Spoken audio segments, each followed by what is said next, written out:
Muy bien, shalom, shalom, bienvenidos sean todos. Bueno, vamos a aprovechar el tiempo, vamos a comenzar entonces hoy nuestra segunda sección. Vamos a hablar un poquito más sobre lo que va a ser el Keter. Algo que habíamos establecido es que íbamos a tratar de ver primeramente cuáles son las condiciones, el contexto histórico de Judea en el siglo primero. Para poder llegar a comprender esos aspectos tenemos que, antes de empezar a leer los escritos de los Talmidim, eh, vamos a tratar de comprender un contexto, ¿no? El contexto del pueblo de Israel. Eh, para ello vamos a tratar de hablar un poquito de lo que ha acontecido en el periodo previo a la aparición de Yehoshua ben Yosef, eh, en la historia del pueblo de Israel. Entonces, vamos a hablar un poquito de lo que pasó con los exilios.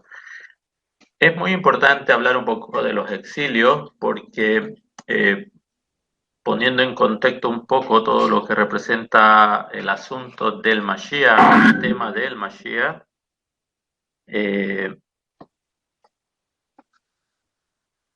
dice que no puede ingresar. Bueno, el contexto del Mashiach tal vez cambia un poco desde los momentos en que existía el templo en el pueblo de Israel y había una monarquía en el pueblo de Israel. Más prácticamente queremos hablar del periodo histórico del rey Salomón o Shlomo Hamelech, que es un descendiente directo del rey David. Y antes del rey David hubo otro rey que era de la tribu de Benjamín, se llamaba el rey Shaul.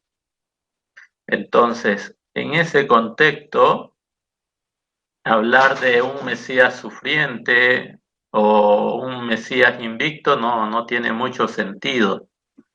La idea del Mesías, la idea de un redentor para el pueblo de Israel, no surge en esas épocas. Es decir, no era motivo de análisis escritural de lo que es la Torá en ese tiempo histórico, para llegar a determinar quién era el Mashiach o quién podía ser el redentor de Israel.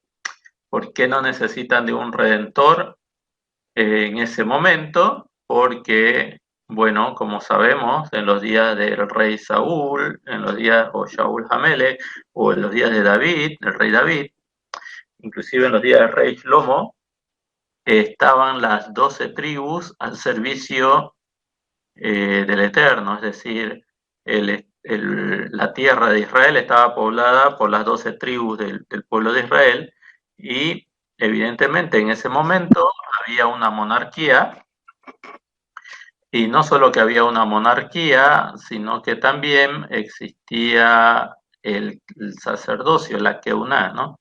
Donde están los Cohen, el servicio sacerdotal. Por lo cual, el aspecto de un rey que los dirija, un rey guerrero que los dirija, ya lo tenían, era la monarquía.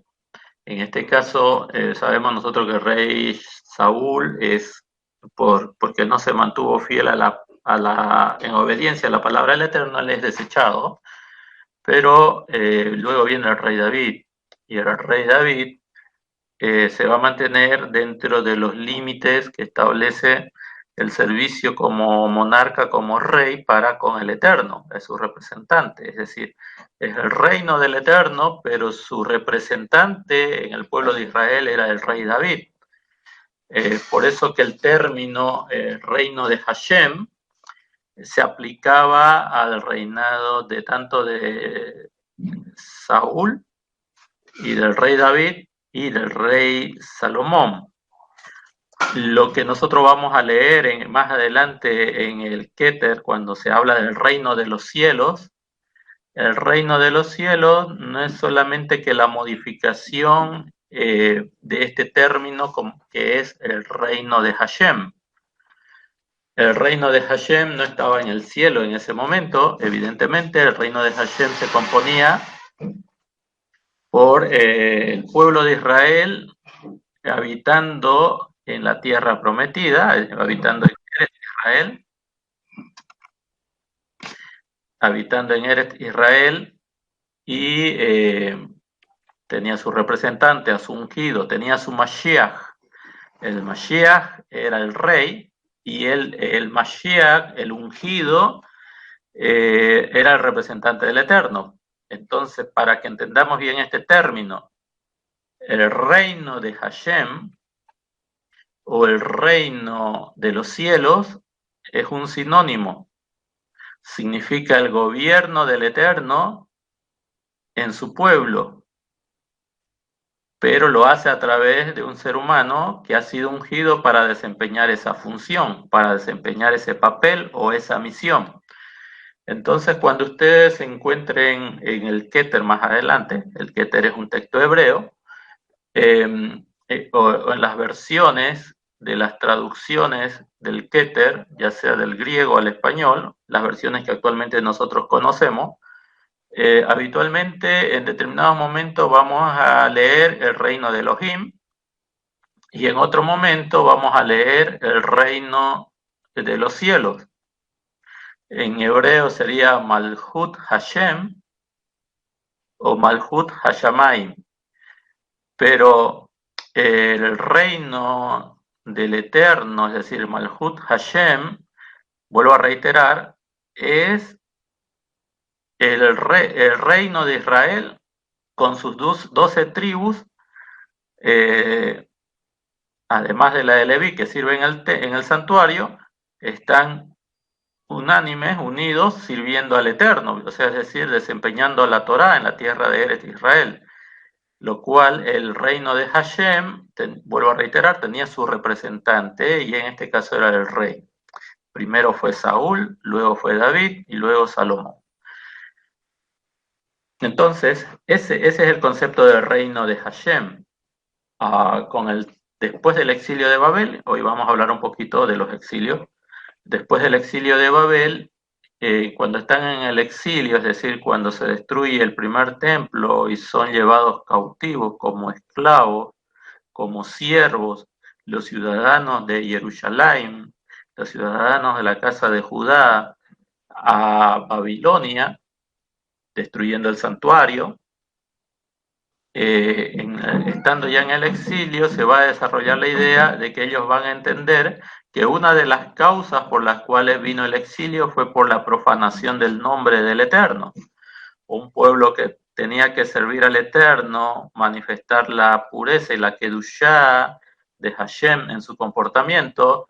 En realidad, mientras servían, se comportaban como las naciones, y las naciones comparaban a Israel como una más de las naciones, siendo que el Eterno les había dado estatutos, preceptos, regulaciones, a fin de que ellos sean un pueblo diferente. Si ellos cumplían con la Torá, la observancia de la Torá, el cumplimiento de la Torá, evidentemente manifestarían un nivel de kedushá, de pureza y santidad muy elevado, que podría a los demás miembros de otras naciones poder en un determinado momento influenciar para que le sirvan al Eterno en ese nivel de pureza, pero eso no aconteció, sino que vemos que las personas del pueblo de Israel habían sadiquín, evidentemente, pero algunas autoridades se fueron detrás de la idolatría, de la adivinación. Los Kohanim empezaron a dirigir sus plegarias inclusive en el templo a Tamuz, las mujeres lloraban a Tamuz, por lo cual entonces vino el exilio, y el pueblo estando en el exilio, el pueblo judío estando en el exilio, los sabios, los pastores en ese momento, los dirigentes del pueblo de Israel, los líderes, las cabezas del pueblo de Israel, los Rosh, ¿no? Ellos van a identificar que una de las causas del exilio es por haber profanado el nombre del Eterno. por lo cual, estando ya en el exilio, ellos van a desarrollar regulaciones muy fuertes en el sentido de prohibir la enunciación o pronunciación abiertamente del nombre del Eterno, y van a poner otros términos que van a reemplazar la idea de la pronunciación del nombre del Eterno. Y es por eso que ya no empieza a hablarse abiertamente del nombre del Eterno, es un poco guardado para momentos específicos y de mucha santidad. Y empiezan a utilizarse otros términos que van a ser como homónimos o sinónimos. Entonces, en esa etapa es que se empieza a preservar la pronunciación del nombre.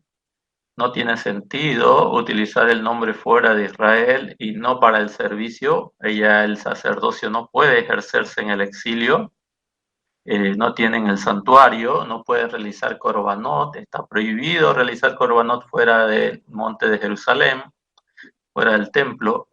Entonces, la keuná, el sacerdocio, está momentáneamente inactivo, no puede ejercer el carácter de redimir pecados o de la expiación de los pecados, porque el templo funcionaba en ese sentido. Entonces, es en esa etapa que, por ejemplo, el término Malhut Hashem, reino de Hashem, para no pronunciar el nombre del Eterno, va a empezar a denominarse como el Malhut Hashamayim, como el Malhut Hashamayim. En ese sentido,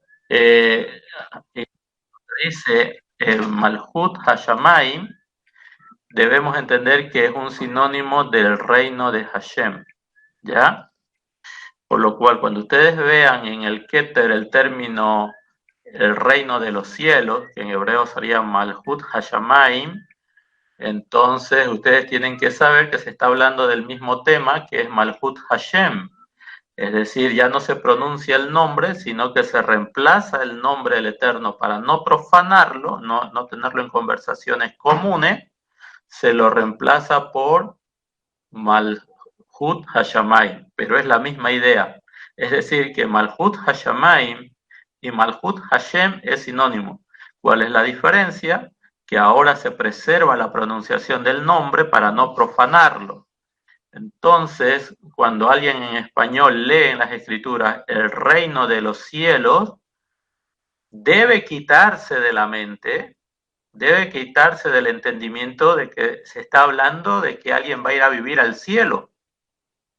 No es esa la idea. El reino de los cielos, en este caso, viene a ser el reino de Hashem. Y como habíamos dicho nosotros, el reino de Hashem no es nada más que el gobierno del Eterno sobre las 12 tribus de Israel cuando Israel vive en la tierra prometida. Y tiene su representante el Eterno, en este caso sería el Melech, el rey. El rey viene a ser el representante de Hashem, así como el rey de reyes, o sea, el rey de reyes es el Eterno, pero los reyes con minúscula son los reyes de Israel.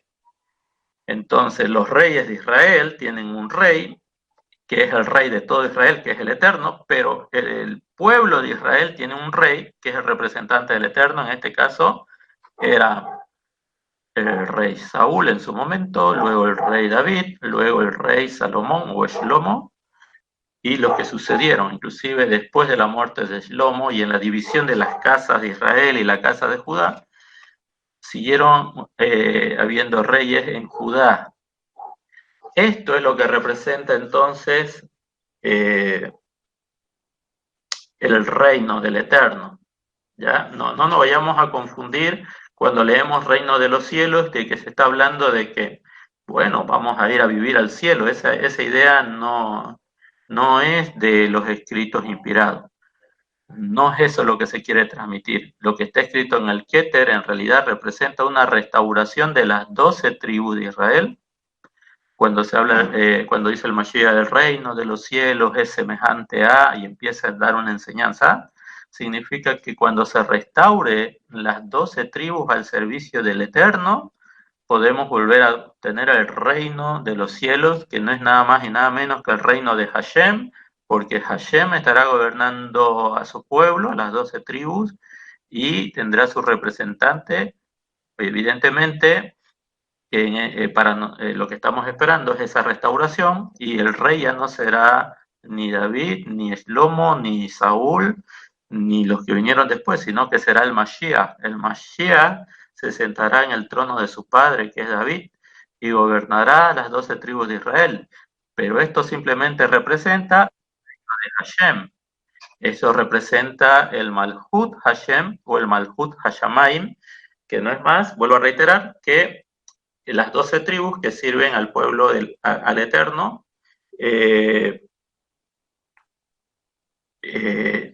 a través de un gobernante, que en este caso sería el rey de Israel.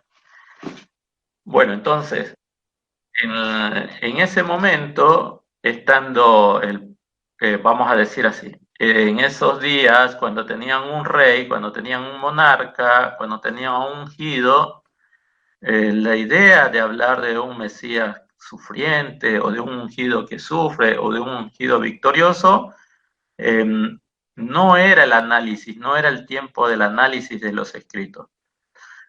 ¿Desde cuándo es que se va a empezar a hablar de un Mesías redentor? En ese momento, evidentemente, no necesitaban un redentor, tenían los servicios del templo. El Midrash y los sabios del Midrash nos van a decir que los días cuando estaba el Mishkan, esto es el santuario móvil en el desierto, y después el Beit HaMikdash, dice el Midrash, y los sabios del Midrash nos dicen que Israel se iba a dormir sin pecado. ¿Por qué? Porque habían dos servicios en el templo muy importantes, las dos ofrendas, la ofrenda de la mañana y la ofrenda de la tarde, el corbán de la mañana y el corbán de la tarde. Y esto eran un continuo sacrificio, el corbán, es decir, diariamente se tenía que ofrecer estos corbanot, y estos corbanot abrían o hacían la apertura de los servicios en el santuario. El Midrash nos va a explicar que el corbán de la mañana, la ofrenda de la mañana, era para expiar los pecados que hubiesen ocurrido en los hijos de Israel durante la noche, es decir, cosas que se le podían pasar al Yehudí o al ciudadano de Israel en las noches, y por eso ofrecían el corbán tamid, el corbán de la mañana, o lo ofrecían para expiar los pecados de la noche, y el corbán que se ofrecía en la tarde era para expiar los pecados de los hijos de Israel que cometían en el día. Por lo cual el pueblo de Israel, dicen los sabios del Midrash, que se iban a dormir sin pecado. Es decir, que no tenían necesidad de esperar a un redentor o la idea de buscar a alguien que pudiese ser un goel, un medio, alguien que pueda pagar un precio para redimirlos, para rescatarlos de alguna situación de esclavitud. No estaba establecida esa idea cuando estaban los monarcas, cuando estaban los reyes del pueblo de Israel. Esto va a surgir como una necesidad estando ya Israel en el exilio.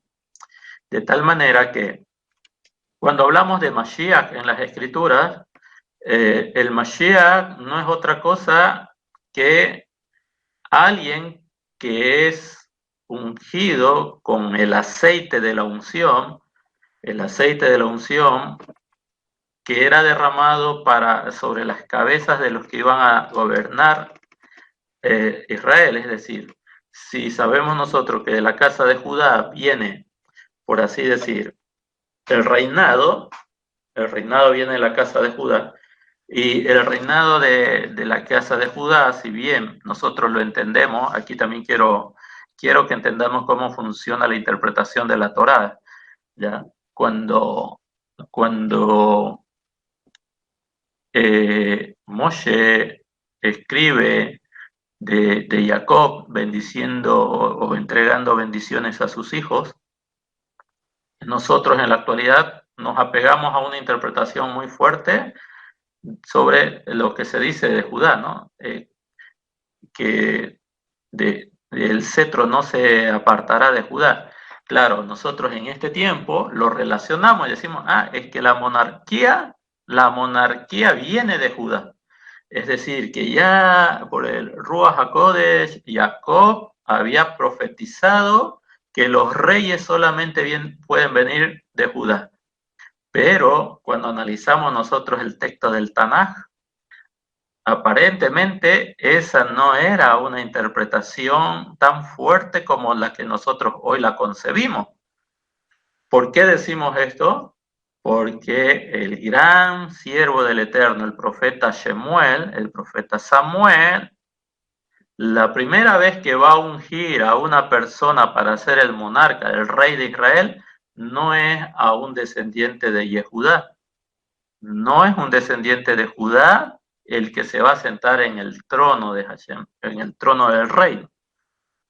¿Y por qué uno tan grande como Samuel, los Jajamín, los sabios nos van a decir que Samuel era tan grande que inclusive se lo comparaba con Moshe y Aarón juntos? Es decir, el trabajo que desarrolló Moshe y Aarón en el desierto, en su momento, cuando muere el sacerdote Elí, y queda Samuel, un descendiente de Leví, según se dice también descendiente de Coré, él tiene que asumir la función no solamente de la Keuná, del sacerdocio, sino que también tiene que asumir la función del el que va a conducir al pueblo de Israel. Era como un pastor para Israel, todos consultaban a él y no se hacía nada sin que le consultasen a él. Entonces, para que nosotros nos demos cuenta, cuando dicen los Jajamín, uno tan grande como Moshe y Aarón era el profeta Samuel. Entonces, la interpretación de que no se separará el cetro de Yehudá, hoy nosotros la concebimos como una interpretación claramente aludiendo a Yehudá como el rey, como que de él van a salir los reyes de Israel. La pregunta es, ¿por qué Samuel, si esto fuese verdad, el gran profeta Samuel, no le dice al Eterno, mira, ¿sabes qué? Shaul no es de la tribu de Judá, es de la tribu de Benjamín. Mejor busquemos uno de la tribu de Judá. No, no dice eso, sino que él se apresura, lo escoge, lo analiza y él reúne las condiciones y el profeta Samuel unge, voy a ubicar la cita, permítame un momento, pero quisiera que ustedes vayan analizando esta situación, que al primero que se unge como el Mashiach no es a un descendiente de Yehudá. ¿Y por qué no se buscó a un descendiente de la tribu de Judá, sino de otra tribu? ¿Acaso Moshe o Samuel no entendía esta realidad? Entonces es muy interesante para que nosotros vayamos analizando estos aspectos, porque todo tiene que ver con el término Mashiach para nosotros de aquí en adelante. Vamos a irnos al texto de Primera de Samuel, capítulo 24, verso 7.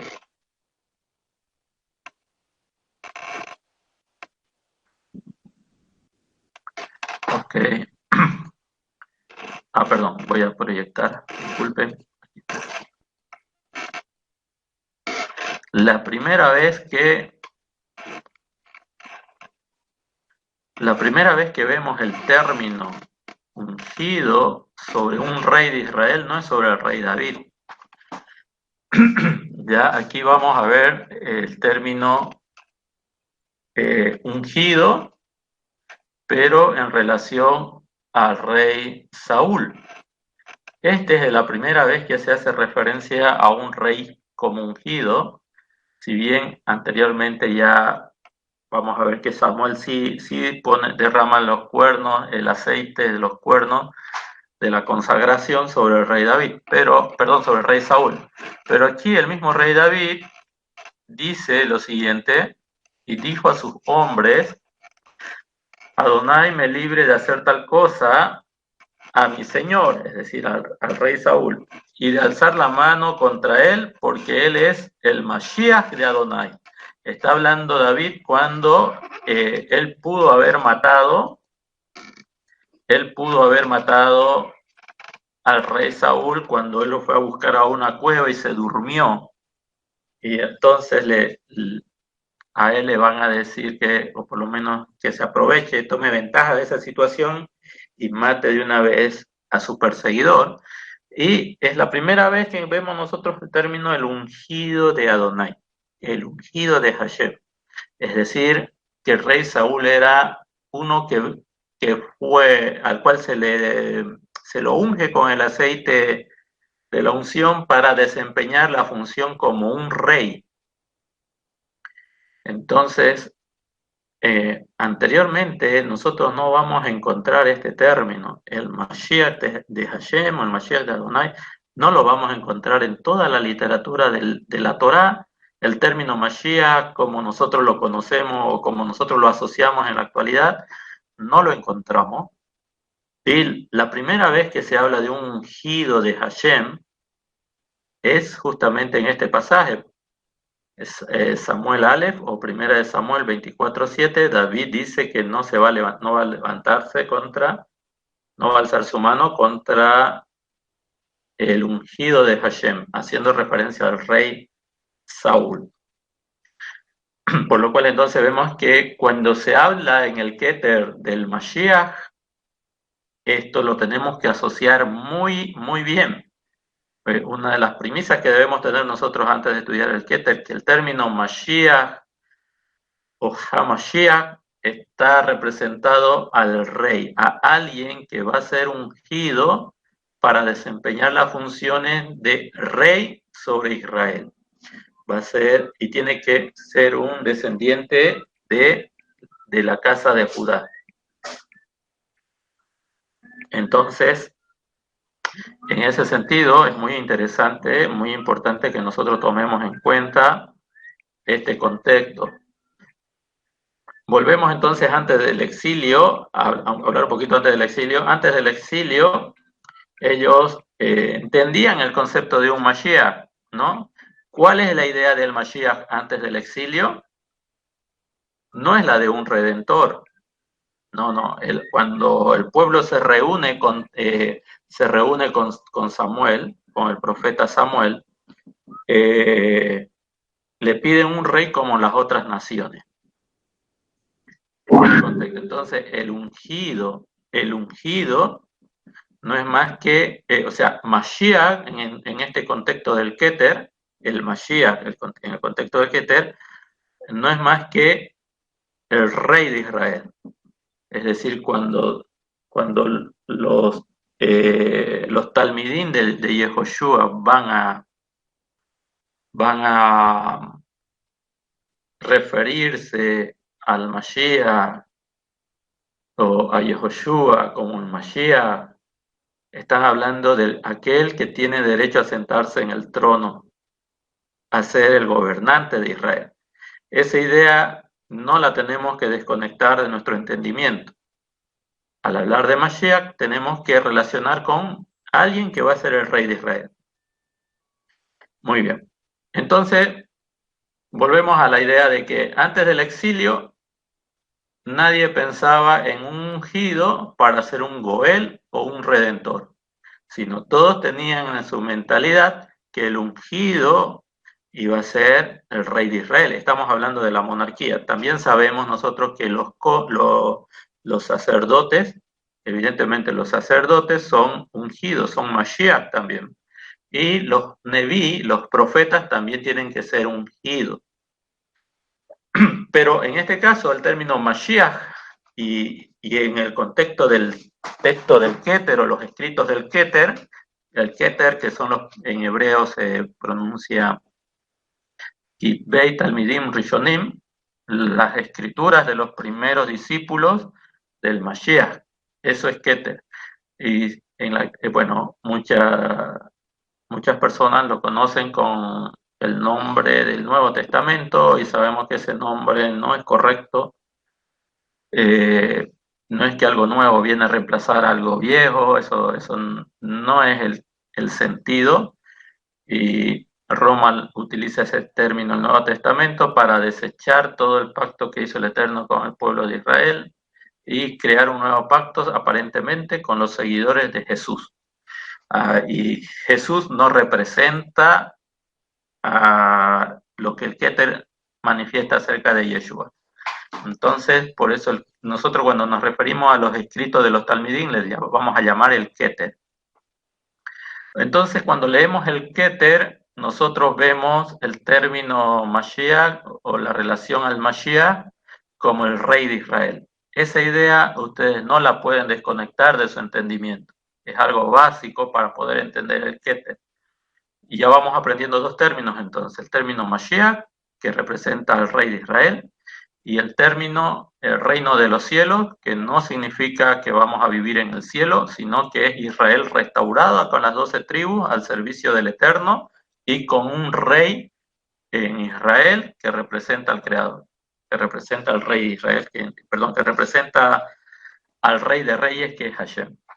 Entonces, y volviendo a la idea de que no hay forma de entender en los días de los reyes de la casa de Judá, nadie pensaba en un Mashiach como un redentor o como un Goel. ¿Por qué? Porque ellos contaban con los servicios del Beis Hamikdash, entonces antes del Corbán de la tarde y el Corbán de la mañana, hacía expiación por el pecado de Israel. No lo necesitaban. ¿Cuándo es que lo van a necesitar? Ya es cuando ellos viven una vida de Torah, una vida apegada a la Torah, pero no tienen los servicios del templo, es decir, no hay Corban que se pueda manifestar en el exilio a favor de los pecados de Israel. Es estando ya en el exilio, que cuando no hay reyes, cuando no hay un servicio sacerdotal, entonces se va a reestructurar la sociedad judía en el exilio y van a empezar a hacer escuelas de entendimiento de la Torá. Van a surgir las escuelas del entendimiento de la Torá.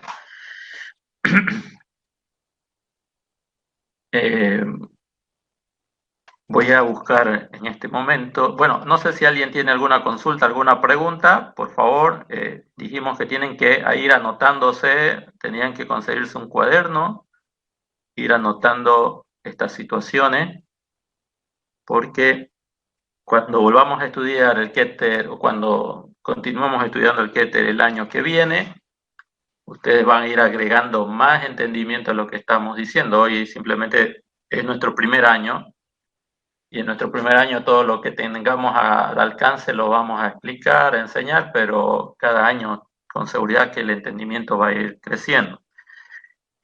Si alguien tiene alguna consulta, yo quiero buscar en este momento una línea del tiempo que hemos realizado, espero que la pueda encontrar. No la tengo.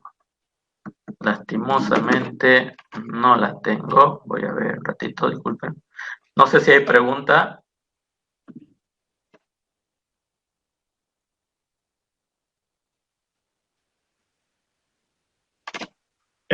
¿No tienen preguntas?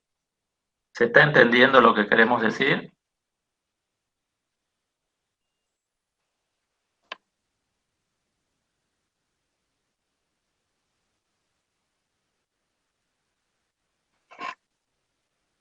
Preguntas, no veo ninguna mano levantada. ¿No hay preguntas?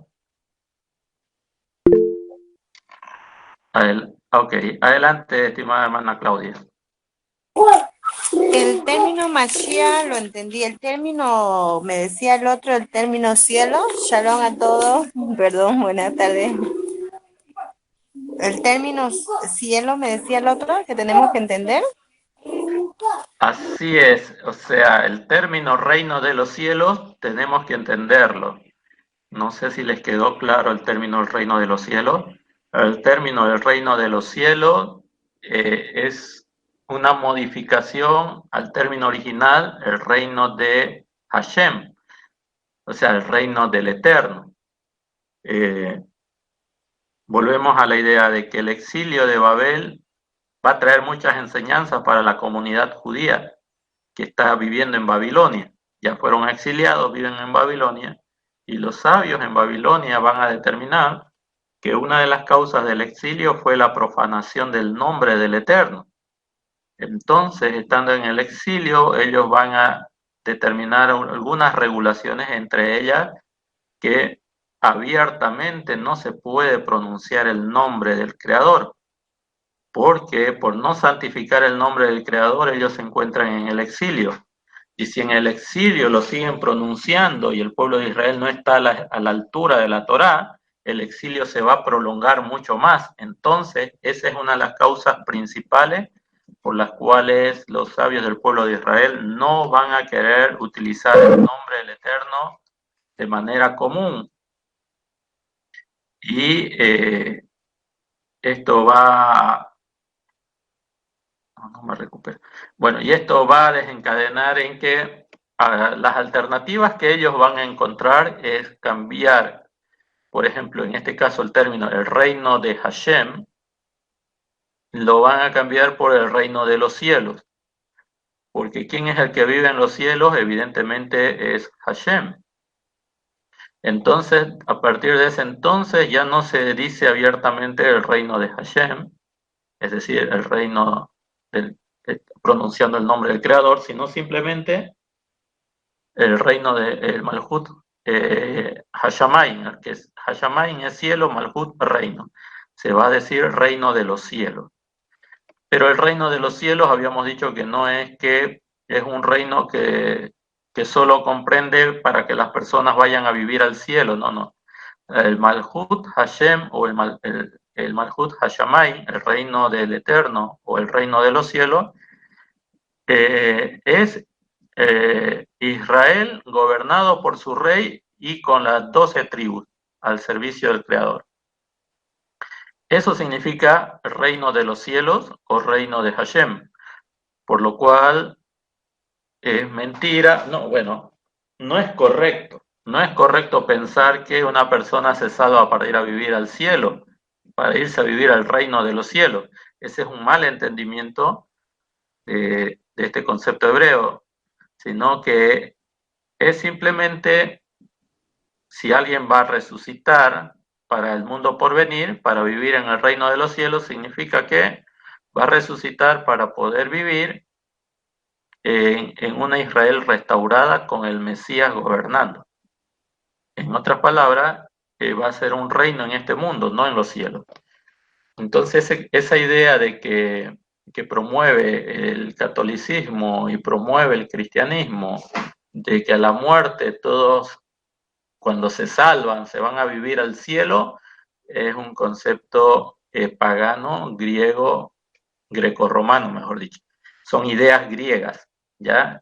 Los griegos, por ejemplo, creen que en los cielos los dioses se pelean. Hay dioses en los cielos que se pelean, hay dioses en el mar, hay un dios que está en las partes profundas de la tierra que se llama Hades, ahí hay un rey, se llama el Hades, y que esclaviza todas las almas con sufrimiento. Entonces, el catolicismo, que es Roma, simplemente es Roma, tiene los lentes romanos, el entendimiento romano, entiende cuando dicen las escrituras hebreas del Keter y hablan del reino de los cielos, ellos creen, al igual que los griegos, que cuando uno muere se va a ir al cielo. Eso es pensamiento griego. Y también ellos creen que cuando uno no alcanza la salvación, entonces esas almas se van al inframundo, se van a las partes inferiores de la tierra y ahí son castigadas por el diablo en el infierno. porque el romanismo al Hades le va a llamar, el término es infierno, infernum. Entonces, la idea del infierno es una idea griega, no es una idea hebrea, y la salvación católica es la salvación desde la perspectiva griega, no desde la perspectiva hebrea. Nosotros ya no debemos mantener ese pensamiento en nuestro entendimiento, es decir, no debemos prolongar esa idea en nuestro entendimiento, porque son ideas ajenas a la cultura de Israel. Una persona, por ejemplo, cuando Abraham resucite, Abraham va a resucitar para estar en Israel y recibir todo lo prometido, porque sabemos nosotros que Abraham, Isaac y Jacob, ellos cuando estuvieron vivos no vieron el cumplimiento de todas las promesas del Eterno. Como dice la carta Ibrim, ellos saludaron por la fe la ciudad cuyo arquitecto es el Eterno mismo, es decir, que ellos nunca vieron el reino de Israel con los hijos de Israel sirviendo al Eterno, con un templo, con un rey, ellos no lo vieron, pero tienen que resucitar no para irse al cielo, tienen que resucitar para recibir lo prometido, como dice nuestro santo maestro, el Mesías, el rey de Israel, Yehoshua. Él dice que Elohim es un Elohim de vivos y no de muertos. Y para ellos Abraham, Isaac y Jacob están vivos. ¿Cuándo están vivos? En la resurrección. Entonces, cuando uno resucita, cuando se produzca la resurrección de los justos, no es para irse a vivir al cielo, es para vivir en Israel de una manera, cuando Israel sea una nación de reyes y sacerdotes. Ese es el reino de Hashem, ese es el reino de los cielos. No es que no vamos a ir al cielo.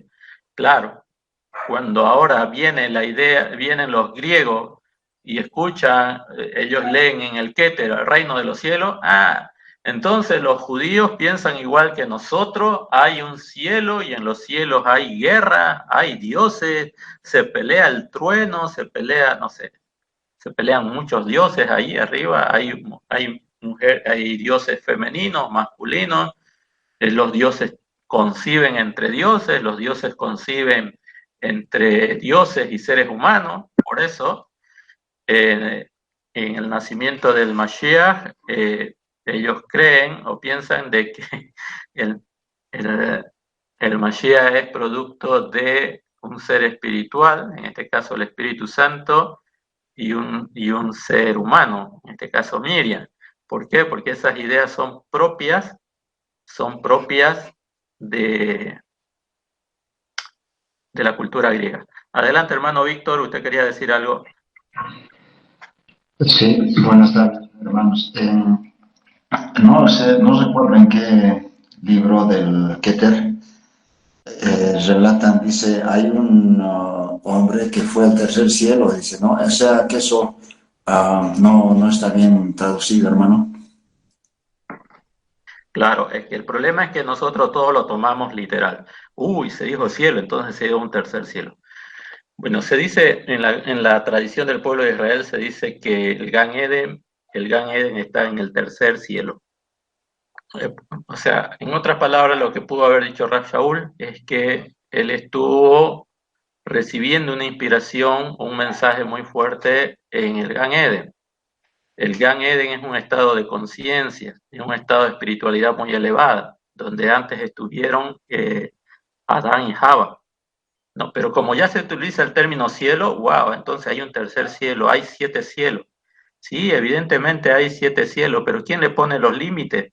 No, los límites lo pone el entendimiento, son enseñanzas que nos dan los sabios. Hay un lugar donde salen las emanaciones, hay un lugar donde están los ángeles, pero ¿quién pone esos límites? Eso no está claro. Entonces vamos a decir, son términos propios del judaísmo, pero que manifiestan un estado de conciencia. Cuando dice Rab Shaul, no sé si estaba en un sueño, si estaba vivo o muerto, no, pero él había subido al tercer cielo. Bueno, el tercer cielo, para muchos sabios de contemporáneos de Rab Shaul, representa el Gan Eden. Y cuando venga el Mashiach, nosotros nos va a elevar a ese nivel de la Torah del Gan Eden. Pero también los sabios dicen que aún cuando ya estemos nosotros con el conocimiento del Gan Eden, no nos vamos a detener ahí, vamos a seguir creciendo en cuanto al conocimiento del Eterno, y esa era la labor que tenía Adam Harishon, crecer en el conocimiento del Eterno. Entonces, es el problema que nosotros tenemos en la cultura occidental, es que la verdad nos falta información con relación a los tecnicismos hebreos, y no todo lo que se habla en aspecto espiritual es literal. ¿Ya? Evidentemente habla de un tercer cielo, y hay algunos, yo me acuerdo cuando estaba en el cristianismo, se decía así tácitamente, hay tres cielos, decía. ¿Por qué? Porque decía, los cielos de los cielos no te pueden contener, hay tres cielos. Entonces cuando alguien llega y lee el Keter y lee lo que dice Rab Shaul, que él no sabía si estaba vivo, estaba muerto, si fue una visión o cómo fue, lo cierto es que estando en el tercer cielo, él se enteró de un mensaje, o alguien le transmitió un mensaje, pero son estados de conciencia. Es muy común en la actualidad hablar a los rabinos y decir que se elevan, por ejemplo, nosotros leemos las enseñanzas de David Pinto Haniná, o David Hananía Pinto, y es muy común él en sus enseñanzas, cuando habla de su papá, del papá de Rabí David Hananía Pinto, él dice que cuando era niño estaba estudiando su padre en la Torá, en el lugar de estudio de Torá de su casa, y él era niño y de pronto escuchó que habían dos personas hablando en su cuarto, o sea, en el cuarto donde estaba el papá estudiando la Torá. Y era de curiosidad, el rabí David Hananía Pinto entra y de pronto no ve a nadie más que a su padre. Y le pregunta a su padre, ¿y con quién estabas hablando? Y su padre lo mira y le dice, ¿cómo sabes que estaba hablando con otra persona? Sí, porque yo escuché las voces, tú estabas hablando con otra persona. Y él le dice, mira, eres muy niño todavía, pero yo estaba en la yeshiva de Eliyahu Hanavi, y Eliyahu Hanavi me estaba enseñando Torah. Eso lo escribe el Rab David Pinto Hananía como una experiencia personal. Y ustedes van a escuchar a muchos rabinos que dicen que subieron a la yeshiva de Eliyahu, o que Eliyahu se le apareció a tal rabino y le dio un mensaje.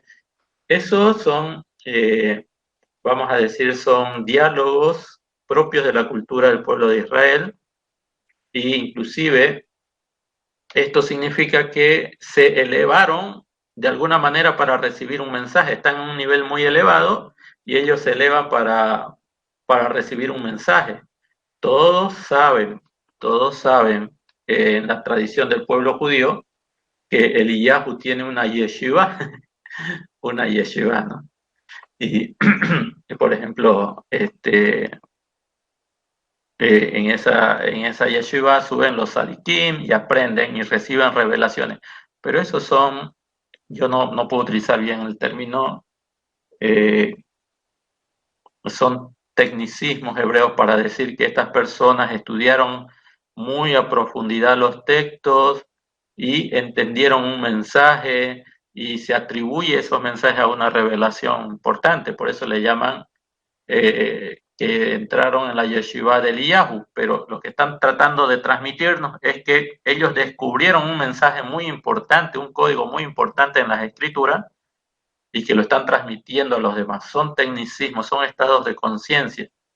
Eso le pudo haber pasado a Rab Shaul, porque en la concepción del pueblo judío no solamente hay tres cielos, como les digo, hay 7 cielos. Pero eso se enseña en Kabbalah, en la mística judía, pero nadie sabe cuáles son los límites de esos cielos. Entonces, si nosotros miramos hacia arriba y vemos todo el universo, vemos todas las constelaciones, algunos van a decir que ese es el segundo cielo. Y después del segundo cielo, donde está el universo, viene el tercer cielo, donde están los poderes o las energías, que serían los malajín, y luego hay otro rango, pero son estados de conciencia. Ya, no debemos tomarlo tan literalmente, sino que cuando dice que subió al tercer cielo, quiere decir que un mensaje muy elevado él recibió, Rab Shaul. Tal vez yo no estoy en capacidad de hablar de el primer, segundo, tercer, cuarto, quinto, sexto y séptimo cielo, no tengo esa capacidad, pero entiendo que son estados de conciencia. Tal vez más adelante los vamos a ir entendiendo o aprendiendo, pero vuelvo a reiterar, cuando se dice tercer cielo, es un estado de conciencia, y la tradición del pueblo de Israel manifiesta que el paraíso es el tercer cielo. Ya, pero es un tecnicismo, es una forma de hablar, un tecnicismo hebreo de referirse a un tema, en este caso como a un estado de conciencia muy elevado, donde uno puede recibir mensajes o enseñanzas muy elevadas, revelaciones muy elevadas. Bueno, hermano Víctor, no sé si se entendió ese aspecto. Está bien, hermano. Muchas gracias. Y hermana Claudia, ¿usted ya entendió lo que es el reino de los cielos? Sí, ya entendí. Gracias. Bueno, voy a recapitular así rapidito. Reino de los cielos para la concepción judía es un rey, el rey de Israel, que gobierna sobre las 12 tribus de Israel, pero su gobierno de él es simplemente representación del Eterno. Por eso se puede decir también, no, como podríamos decir, el reino de David, pero no es de David, sino que David representa al Eterno, por lo cual el reino de David es el reino de Hashem. Y como ya para enseñar en el exilio no se puede utilizar el nombre del Eterno, para no profanarlo, le llamarían en el reino de los cielos. Eso es lo que quisiera que se entienda. Bueno, entonces volvamos al tema del Mashiach, porque es lo que queremos llegar a establecer cuando estudiamos el Keter. Entonces, primero, ahora en segundo lugar estamos diciendo, perdón, en tercer lugar estamos diciendo que cuando ellos viven en el exilio,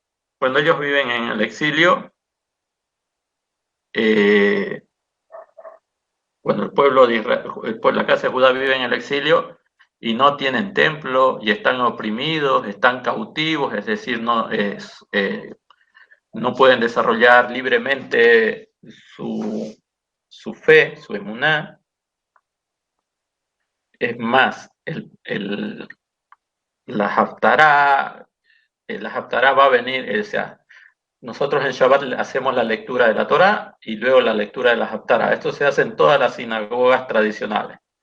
Adicionalmente, nosotros los que aceptamos a Yehoshua como el Mashiach, también estudiamos el Keter en las sinagogas o en las casas de estudio. Pero la Haftará, es decir, la lectura de los profetas, va a surgir como una necesidad para el pueblo de Israel, porque cuando ellos viven en el exilio, especialmente ya inclusive en la tierra de Israel con la invasión griega, se les va a prohibir estudiar Torá. Entonces, ¿qué van a desarrollar los sabios? Van a desarrollar lecturas específicas de los profetas que se relacionan con cada uno de los temas de la Torá.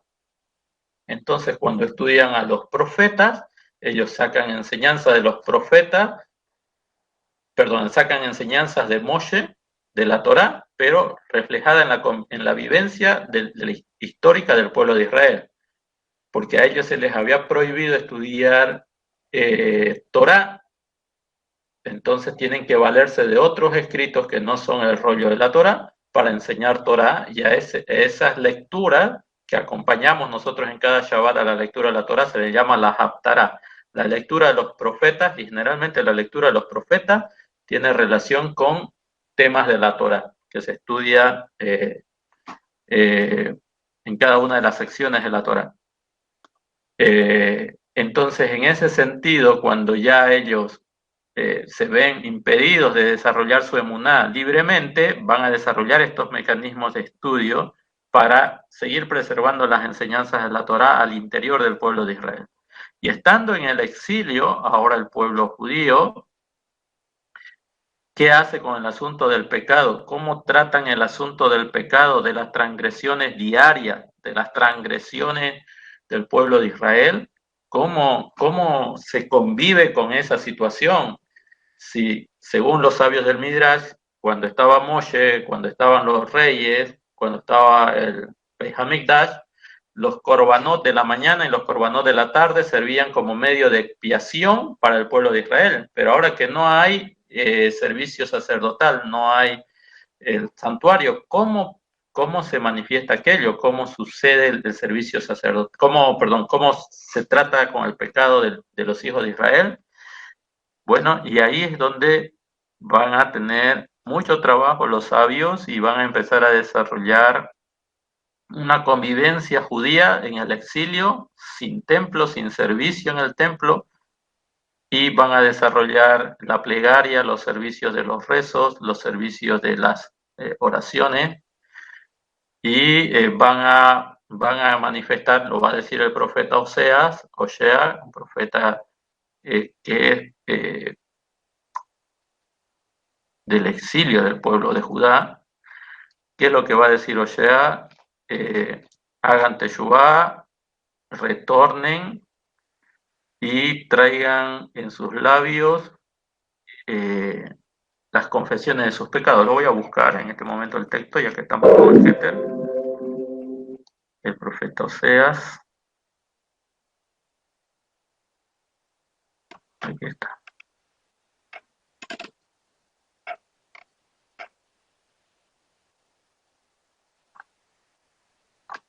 ¿Dónde está?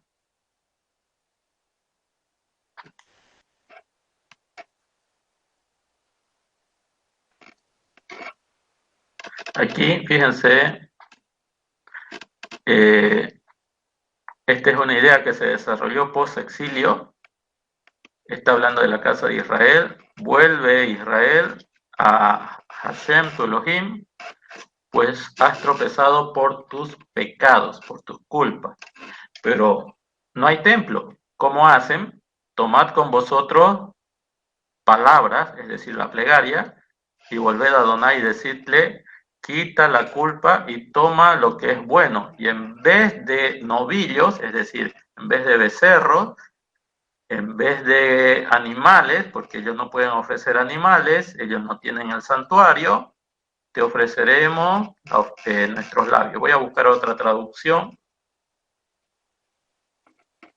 Vamos a ver, está aquí. Aquí está.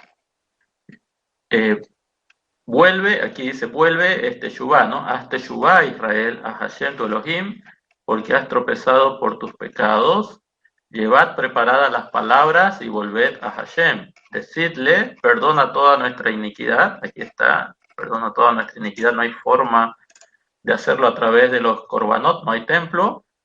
Y dice, para que recibamos tus bienes y te ofreceremos el fruto de nuestros labios. Es decir, que ahora la forma en cómo se va a desarrollar la expiación para el pueblo de Israel, cuando no tiene santuario, cuando vive en el exilio, es a través del servicio de los rezos, es a través del servicio de las plegarias. No hay posibilidad de que el sacerdocio pueda seguir desarrollando korbanot porque no tienen templo.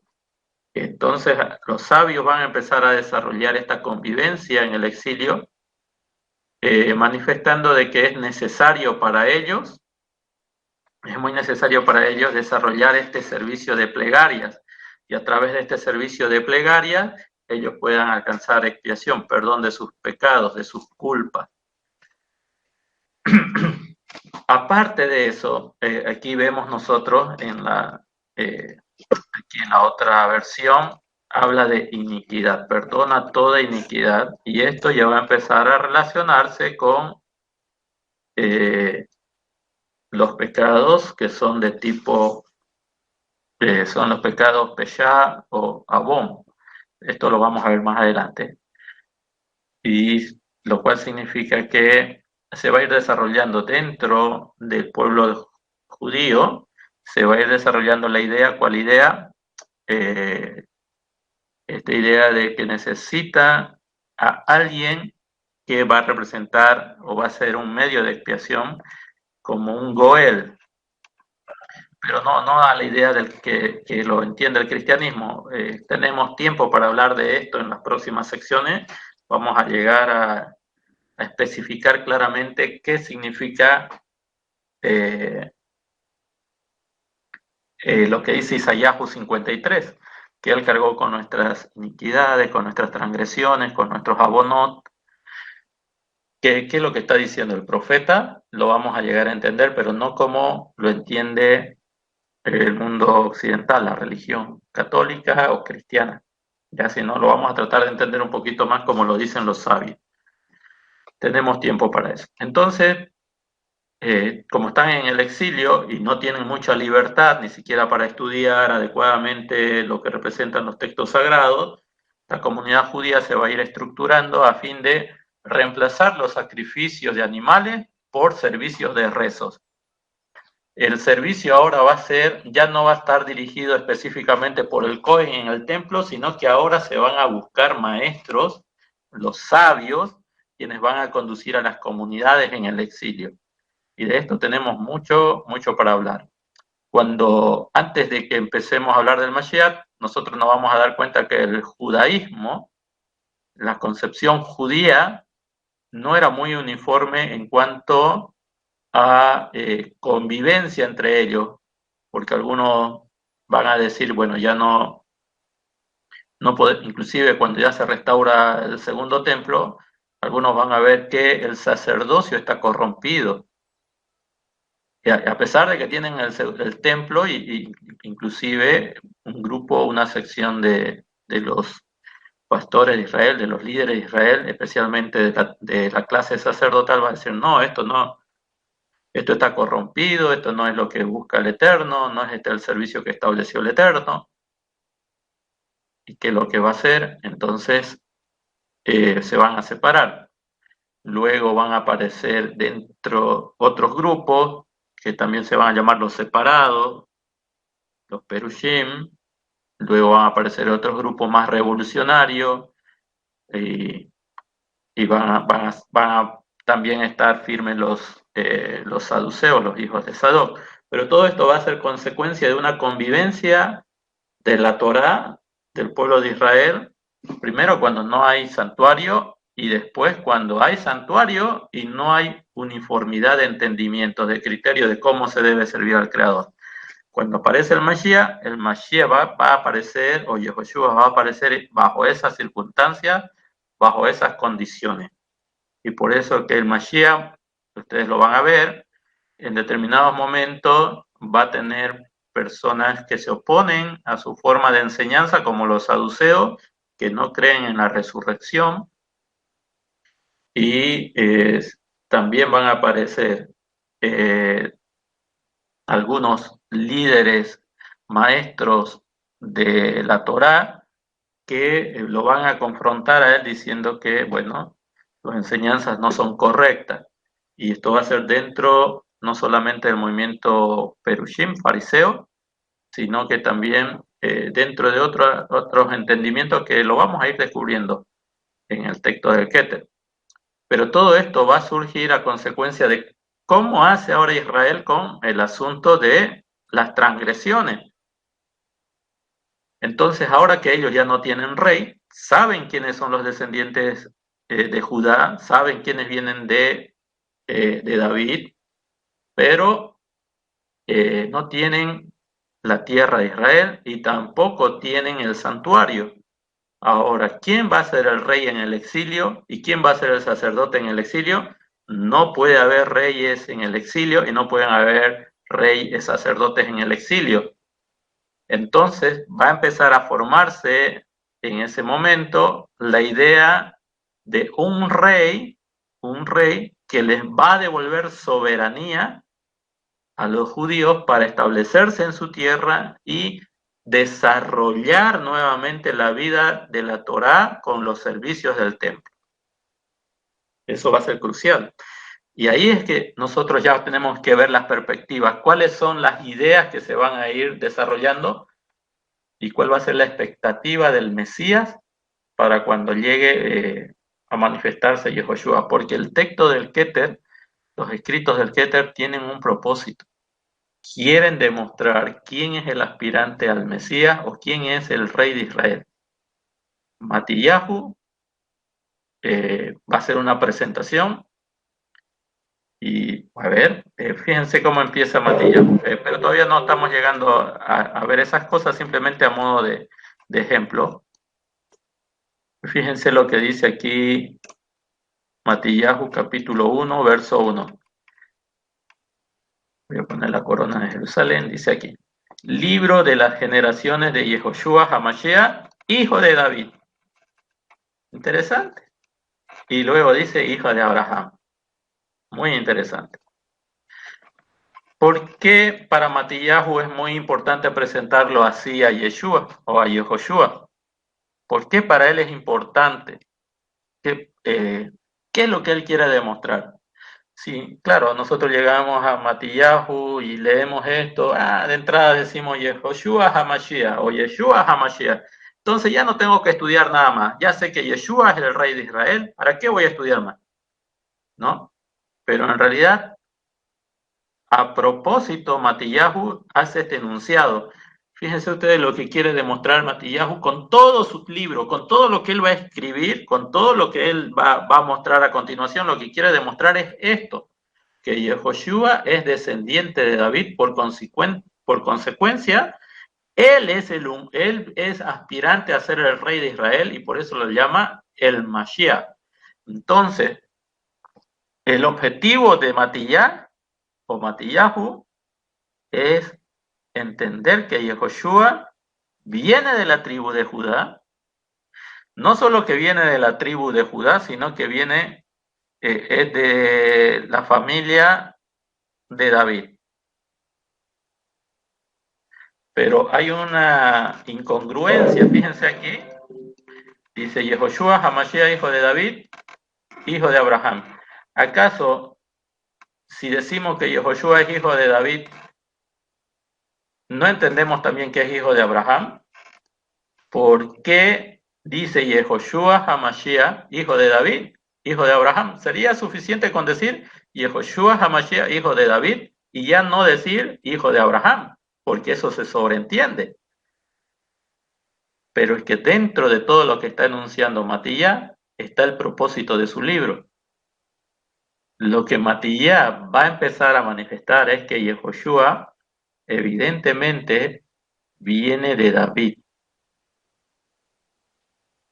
Y esta idea de que viene de David, o que de que va a haber un ungido que viene de David, no surge en los días de David, aunque el Eterno le da esa profecía a David, no surge en los días de David, va a surgir esta idea, va a surgir en el exilio de Babel.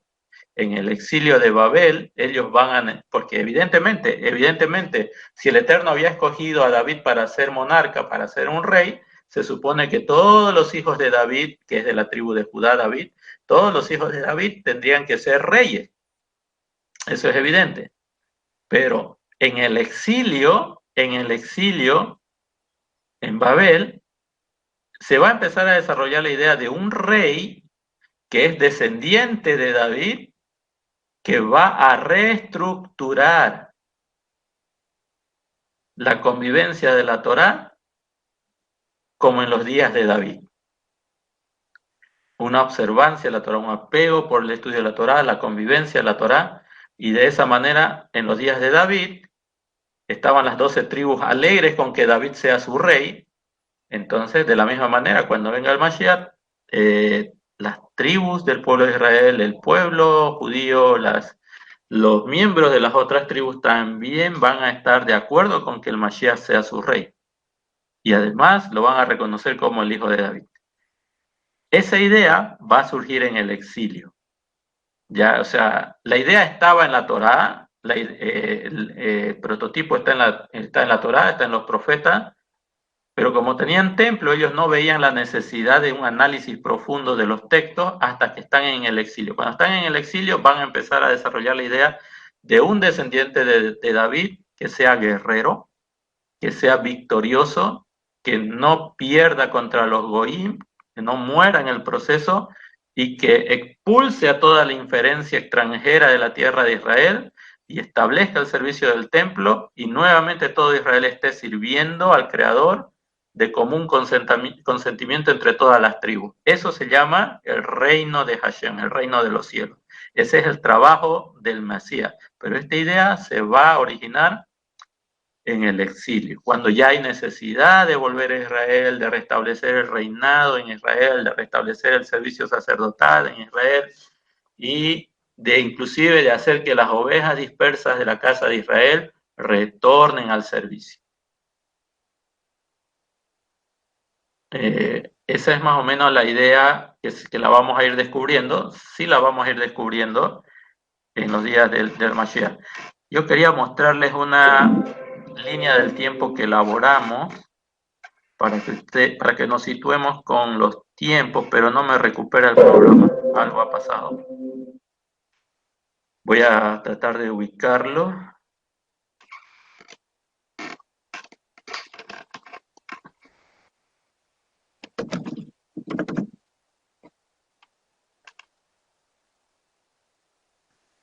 Espero que se vea.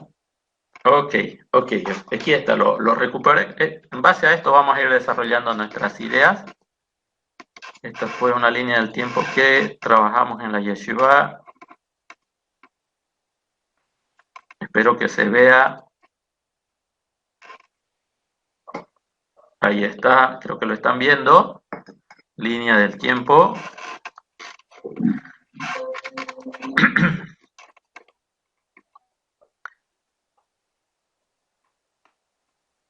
Bueno, el año 1, evidentemente, está Adán Harrison, el 300... ya, perdón, disculpe.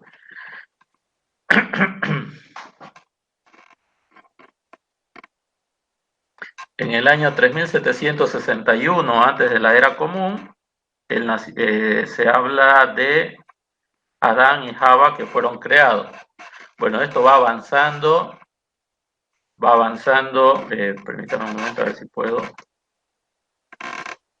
Aquí vamos avanzando en la línea del tiempo. Quiero que nos situemos un poquito.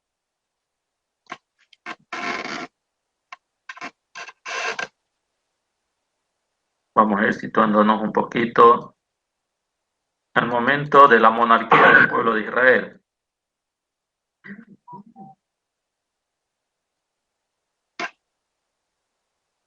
Por ejemplo, aquí tenemos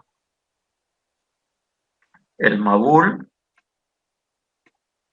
Sem nace antes del diluvio, aquí está la fecha del diluvio, según las crónicas de la Torá.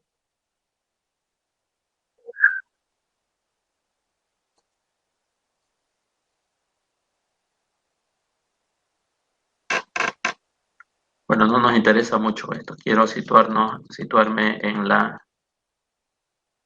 etapa de... Aquí Abraham muere, cuando nace Jacob muere, Abraham vio a Jacob.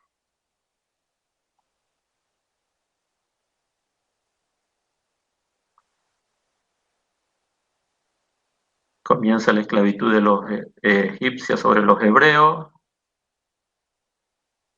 Aquí nace Moshe, determinamos también cuándo nació Moshe, en qué año, antes de la era común. Este es el año desde la creación del nacimiento de Moshe y esta es la época antes de la era común. Vamos a ir viendo, vamos a aproximarnos un poquito más a nuestra época.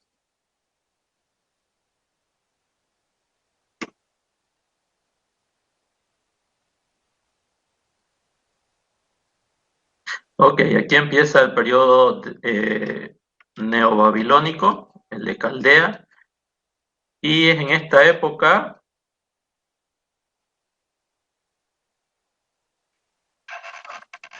aquí está. ¿Alguien más que quiere ingresar?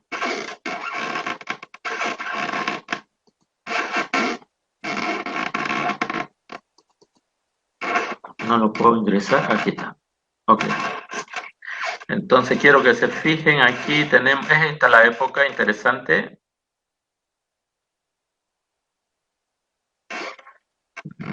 ¿cómo le puedo poner relleno? No lo manejo muy bien todavía. Programa, bueno, pero es esta fecha, en el año 3174 desde la creación, el 586 antes de la era común, cae aquí el reino de Judá y es destruido el primer templo. Volviendo un poquito hacia atrás, vamos a ver cuándo empieza a reinar el rey David.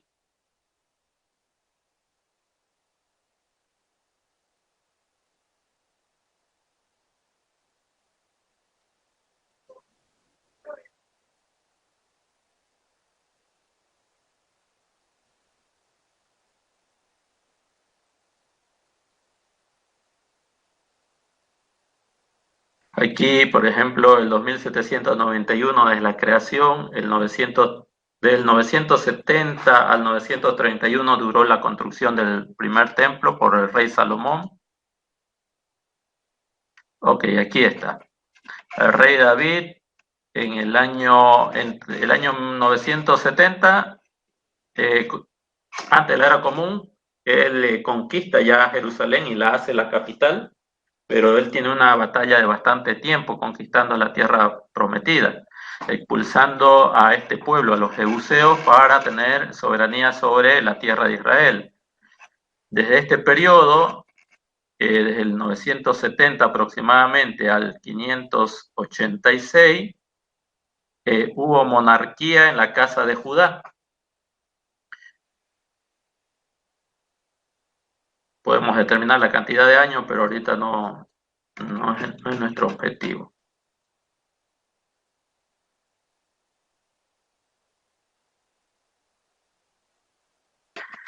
Es decir, que desde el 970 antes de la era común al 586 tenemos nosotros monarquía de la casa de Judá en la tierra de Jerusalén. A partir de esta fecha ellos salen al exilio. Todo este periodo de aquí es exilio. Viene el tiempo, el periodo del exilio. Bueno, después aparece Ciro el Persa, después cae el Imperio Babilónico en el 539. En todo ese periodo hasta Ciro, hasta aquí, hasta el 333, esta es nuestra etapa conflictiva, desde el 586 antes de la era común al 533, o al 333, es que van a surgir todas las ideas de un Mashiach, un rey de Israel que va a tener que conquistar Jerusalén nuevamente, o por lo menos va a restaurar a Jerusalén y al servicio del templo en Jerusalén para que los judíos puedan desarrollar todo lo que representa su fe, todo lo que representa lo ordenado por la Torá. Eso no ha ocurrido en todo este periodo, no ha ocurrido, y en periodos más adelante, vamos a ver cuándo aparece Yehoshua, en qué etapa aparece Yehoshua. En todo este periodo no ocurrió, es decir, nunca tuvo soberanía plena o volvió a tener soberanía plena el Estado de Israel para tener un monarca que reine adecuadamente sobre los hijos de Israel, con las 12 tribus. Entonces, vamos a acercarnos a la aparición del Mashiach. Aquí empieza el Imperio Romano en el 63 antes de la era común. Roma se anexa a la tierra de Israel a través de la batalla de Pompeyo. Nace Shammai nace antes del Mashiach.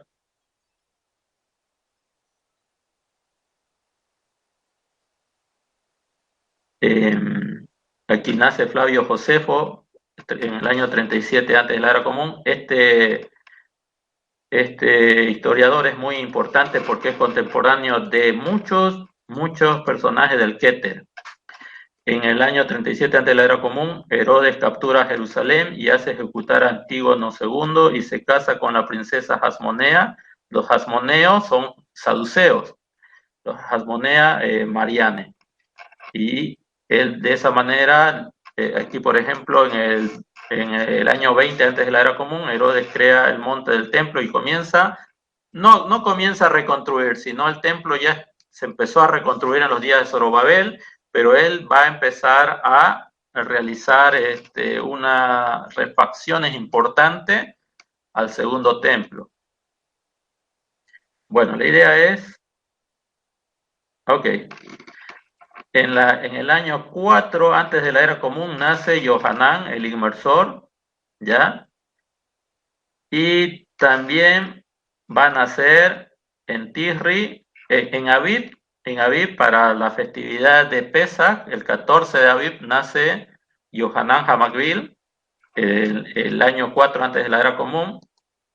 Y aquí Yehoshua ben Yosef, el Mashiach, nace también ese año, pero en Tisri, ¿no? Para la fiesta de Sukkot. Entonces, en todo este periodo, antes de que aparezca el Mashiach, desde el 586 antes de la era común hasta la aparición del Mashiach para nosotros, todo Israel tenía una expectativa, se fue creando una expectativa de cómo tenía que manifestarse un rey. Vuelvo a reiterar, el término Hamashiach hace referencia a un rey, ¿ya? Es un rey, no es un ser sobrenatural, no es un semidios, no, es un descendiente de David que va a ser un rey, y ellos están esperando que se reconstruya Jerusalén, el templo, y que se vuelvan a oficiar los servicios en el templo. Con las 12 tribus al servicio del Creador. Eso todavía no se ha dado, en los días de Yehoshua ben Yosef tampoco se ha dado, eso es algo que se está esperando, y bueno, nosotros vamos a ir hablando. El mensaje del Keter tiene que hablar de eso, cómo se pueden dar los eventos para que eso ocurra. Entonces, tenemos todavía que poner en contexto muchas cosas, qué pasó desde el periodo de Babel hasta la reconstrucción del segundo templo, qué pasó con el judaísmo, qué hizo Ezra y Nehemías, qué fue lo que ellos hicieron, cómo reformularon la convivencia judía ya en la tierra de Jerusalén, qué pasó con los sugot, los pares, cuáles eran las escuelas principales de pensamiento de la Torá antes del Mashiach. Entendiendo todo eso, vamos a ir comprobando también qué dijeron los profetas a relación de la era mesiánica. Y entendiendo todo eso, vamos a ir entendiendo ya los escritos del Keter. Entonces, como le dije, íbamos a tener 3 clases más o menos de este preámbulo antes de entrar a los textos del Keter. Esta es la primera, nos faltarían 2. Y con eso ya estaríamos en condiciones de empezar a estudiar lo que va a representar el estudio en sí del Keter. Hasta aquí, ¿alguien tiene alguna consulta, alguna pregunta? Sí, hermano. Adelante. Algo que recién se me ocurre preguntar es cómo los escritos o la redacción del historiador Flavio Josefo se haya mantenido y permanecido en el tiempo con bastante claridad, tal vez sin haberse traducido a varios idiomas y otra vez retraducido a su idioma, y ahora podamos contar en español, en inglés, en varios idiomas. ¿Y por qué, siendo de esa época él, los escritos, los resúmenes de los evangelios han tenido que sufrir varios cambios, traducciones, modificaciones, reinterpretaciones, ¿no? Eso me llama un poco la atención. ¿Será por situaciones provocadas, no provocadas? Esa era mi pregunta, hermano. Sí, evidentemente, inclusive los textos de Flavio Josefo, lo que tenemos en la actualidad, según desde la perspectiva judía y lo que se sabe de los comentarios, vamos a decir, estrictos dentro del judaísmo, el texto de Flavio Josefo también ha sufrido modificaciones.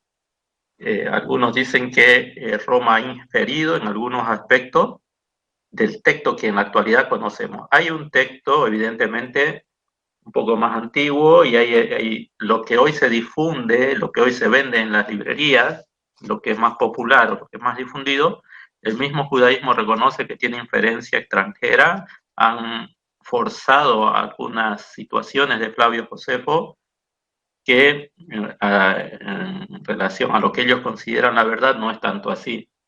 Y no solamente de Flavio Josefo, sino también de Filón de Alejandría, un judío helénico, que también fue un historiador y un filósofo. Se dice que también tiene mucha inferencia dentro de la cultura católica. Entonces el texto del Keter no es el único que ha sufrido modificaciones.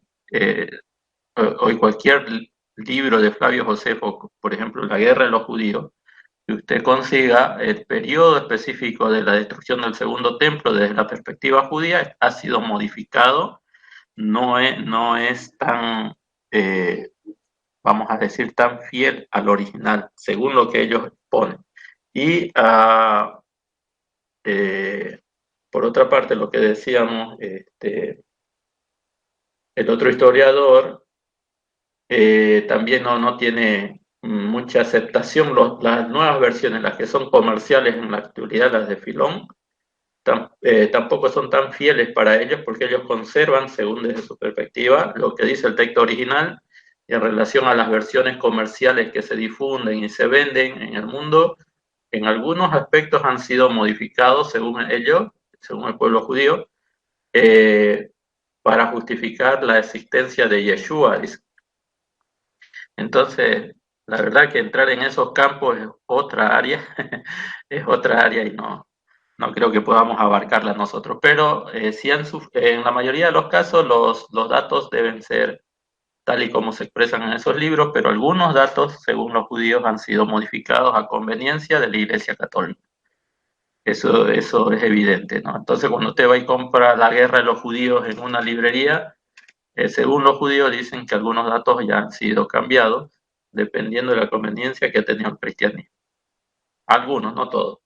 Pero como usted dice, son datos muy referentes, la verdad, muy referentes, y que nos ayudan a entender cómo pensaban en el primer siglo, sobre todo el judaísmo. El Keter, Flavio Josefo, los textos de Filón de Alejandría, lo que nos dan a entender es cómo era la sociedad en el primer siglo. El Keter no solamente es un texto que habla del aspecto espiritual, sino que también engloba un aspecto histórico de la convivencia.